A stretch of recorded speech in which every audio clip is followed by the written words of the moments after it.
کہا جاتا ہے زمین پر ایسی ایک قوم گزری تھی جس کی طاقت کا چرچا آس پاس کی ہر بستی میں تھا۔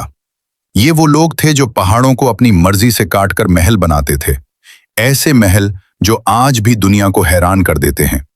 اللہ نے انہیں نعمتوں سے بھر دیا تھا، پانی، باغات، طاقت، دولت، سب کچھ تھا، مگر ان کے دل خوف خدا سے خالی تھے۔ پھر اللہ نے انہیں ہدایت کے لیے ایک نبی بھیجا۔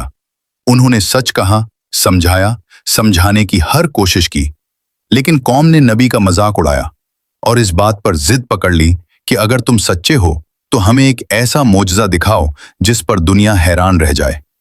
پھر ایک دن پہاڑ کی خاموشی ٹوٹی، زمین ہلی اور چٹان پھٹ گئی، جیسے اس کے اندر کوئی سانس لیتا ہوا جانور قید ہو۔ پھر اس میں سے ایک عظیم اللہ کی طرف سے بھیجی گئی نشانی ظاہر ہوئی، ایک اونٹنی جس کا وجود ہی معجزہ تھا۔ نبی نے انہیں خبردار کیا، یہ اللہ کی نشانی ہے، اسے نقصان نہ پہنچانا، ورنہ تم پر ایسا عذاب آئے گا جس سے کوئی نہیں بچ سکے گا۔ لیکن جن دلوں پر تکبر چھا جائے نا، وہ آنکھوں کے سامنے آتی نشانی بھی نہیں پہچانتے۔ انہوں نے سازش کی اور ایک رات اللہ کی اس نشانی کو قتل کر دیا۔ پھر عذاب کا دروازہ کھل گیا، آسمان سے ایک ایسی چیخ اتری جس نے پہاڑوں کی بنیادیں ہلا دی، ایک ایسی چیخ جسے سن کر انسان کے دل کی دھڑکن رک جائے۔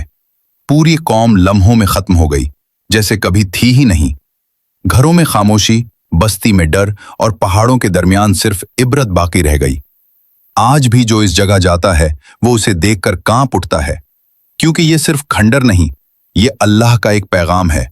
جب کوئی قوم تکبر میں ڈوب جائے تو اس کا انجام ہمیشہ دردناک ہوتا ہے۔